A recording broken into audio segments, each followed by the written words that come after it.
This is the story of American Airlines Flight 1572.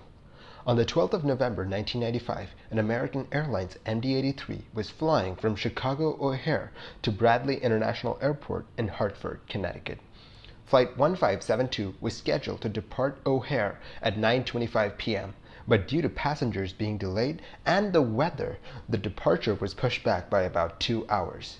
At 11:05 p.m., the plane was finally in the air, with the captain being the one at the controls. Soon after takeoff, the pilots received an ACARs message. The term ACARs might be familiar to you.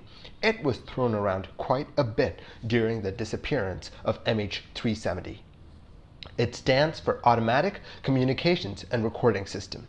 ACARs is used for pilots to communicate with the airline.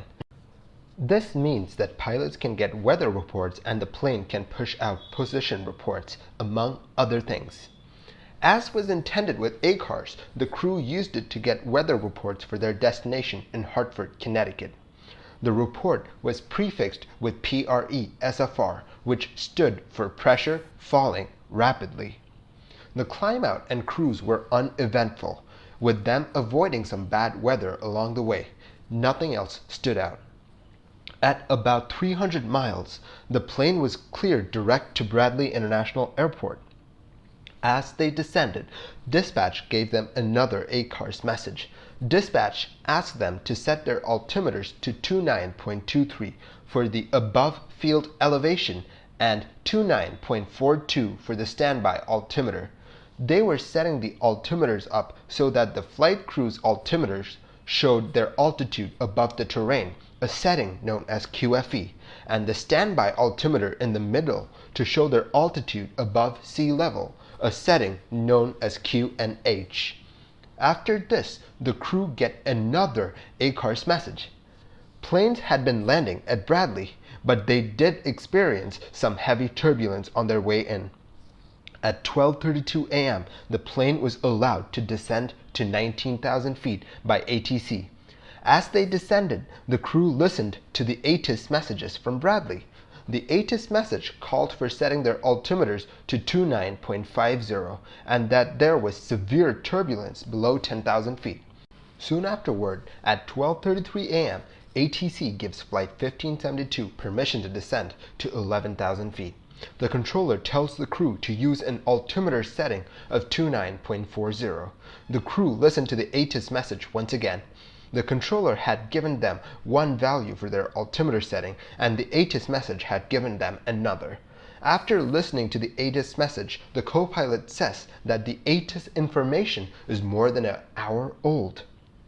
They ask the cabin crew to be ready for a bumpy ride in. As they do their landing checklist, the co-pilot asks, "Altimeters?"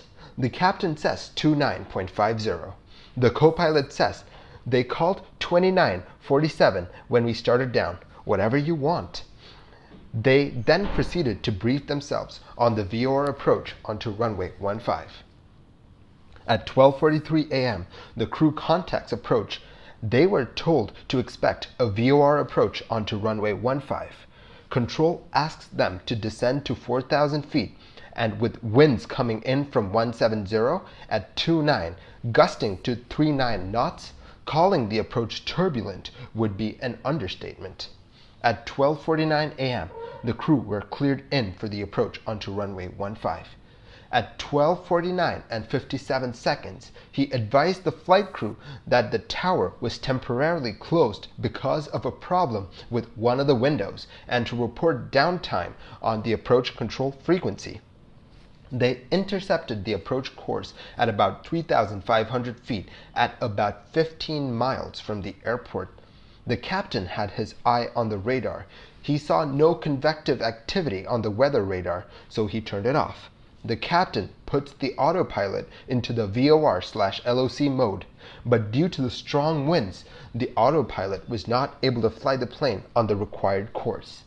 Approach tell them that they're left of the course, so the captain turns the autopilot to the heading select mode in an attempt to manually put the plane back on course. Crossing the waypoint Mr., the plane was ready for landing. 40 degrees flap down and landing gear down. Using the autopilot, they began their descent to 2,000 feet. The plane hit 2,000 feet before it reached Dillon, the final approach fix point. As we've talked before, an approach fix is basically a point in a plane's approach where it has to be at a certain altitude and speed. This is done so that planes do not deviate a whole lot from their planned approach. After passing waypoint Dillon, the captain asks the first officer to set their missed approach altitude to 3,000 feet. The crew began their descent down to the minimum descent altitude, which was 908 feet. Although the tower was temporarily closed at this time, a TRACON supervisor was in the tower and communicated with the flight crew. The TRACON supervisor issues wind shear warnings around the airport. At 12:55 a.m., the officer says, "There's 1,000 feet, cleared to land." He further stated, "Now 908 is your..." The captain replied, "Right." The first officer had visual contact with the ground, but he did not have the runway or the airport in sight. He looked back at the altimeter and saw that they were descending past their minimum descent altitude. At 12:55 and 26 seconds, the first officer says, "You're going below your..." The captain hits the altitude hold button. Soon afterwards, the sink rate warning begins to sound, and 4 seconds later, the CVR picked up sounds of the plane hitting the top of the trees. The captain calls for a go-around and pushes the engines to the max. Flaps were set to 15 and the landing gear retracted. The ground proximity warning system activates post-impact. They grazed the top of the trees, but they were still flying, but not for long, as engine number 1 gave out shortly afterwards. The airspeed started to decrease and the plane began a slow descent. The rain stopped and the first officer saw the runway. According to the captain, the right engine was not sustaining full thrust. At 12:56, he said, "Tell him we're going down." The first officer complied. The first officer then stated to the captain, "You're not going to make it," and queried whether the captain wanted the landing gear lowered. The first officer then selected the landing gear to the down position. The captain extended the flaps to 40 degrees. He needed all the lift that he could get to get the plane onto the runway. The flaps at 40 caused a sort of balloon effect that caused the plane to glide for longer than it otherwise would have. They almost made it, but the plane clipped a tree right before the runway. The plane impacted and destroyed most of an ILS antenna. The plane rolled down the runway and stopped past the intersection of both runways. Everyone on board the plane survived, but this could have been so much more worse. We've heard of countless CFIT accidents where the pilots just didn't have the time to react, and the plane ended up crashing into a forest. The people on flight 1572 were truly lucky. The crash investigators looked at the weather to see if it played a part in the crash of flight 1572. The crew did know about the weather in the area. They knew that the weather into Bradley was choppy at best, with wind shear and icing. The crew did know for a good portion of the flight that landing at Bradley would be more challenging than the average landing. The investigators looked at how American Airlines disseminated weather reports.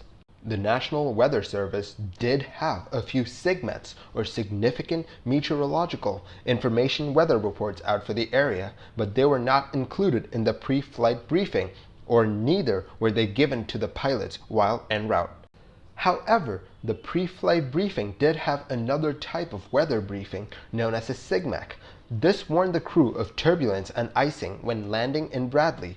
The SIGMECs were more focused than the SIGMETs, meaning that a SIGMEC concerns a smaller area than a SIGMET, so the crew theoretically got a more accurate weather report.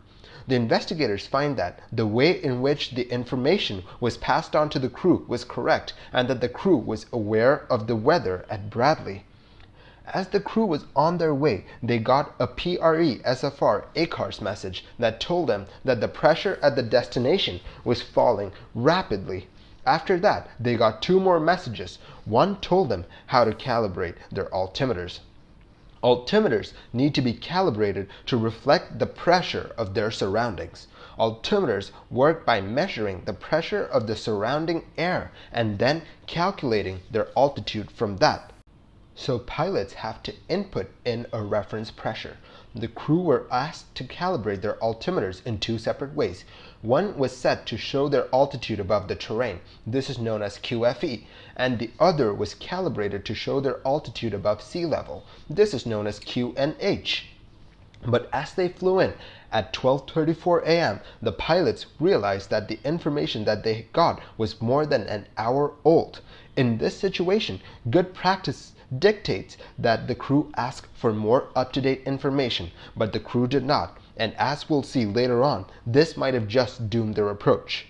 As they flew in, an ACARs message told the crew to calibrate the above sea level altimeter to 29.42, while the above terrain altimeter was set to 29.23. These values were based on the readings taken at 12:52 p.m. and by the time the crew got these values, they were about 29 minutes old. An ATIS message gave the crew even more outdated values. The value of 2950 was almost 2 hours old. The crew were using the 29.23 calibration that was given to them in the ACARs message. However, the correct value was 29.15 at the time of their landing. This means that due to the incorrect calibration of the altimeter, the plane was 76 feet lower than its altimeter said it was.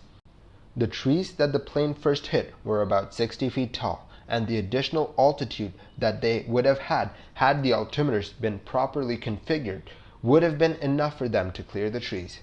Another thing that the crew failed to do was adhere to the MDA, or the minimum descent altitude. As they descended, the first officer was in charge of calling out when they were 1,000 feet above the ground and when they were 100 feet above their minimum descent altitude. The first officer did make the 1,000 feet call out, but did not make the 100 feet above MDA call out. However, the first officer did say, "Now 908 is your." He was aware that they were awfully close to their minimum descent altitude. The first officer then looked out to find the airfield in the night, and when he looked back, he found that they had descended below their minimum descent altitude. At 12:55 and 25 seconds, the first officer says, "You're going below your." At this time, the plane was 350 feet above the ground and 5 seconds away from impact. The safety board concluded that if the first officer had monitored the approach on instruments until reaching MDA and delayed his search for the airport until after reaching the MDA, he would have been able to notice and immediately call the captain's attention to the altitude deviation below the MDA. The investigators also found that the ridge that the crew hit was incorrectly marked on the approach chart. The approach chart had depicted the ridge as a 819-foot single entity, but in reality it was much more expansive than that. In the end, a misconfigured altimeter, a crew that was distracted by searching for an airport, and an improper approach chart all played a part in bringing down Flight 1572. Thank you for watching this episode of Mini Air Crash Investigation. If you like the content that I make, do consider liking and subscribing. I'll catch you guys next time.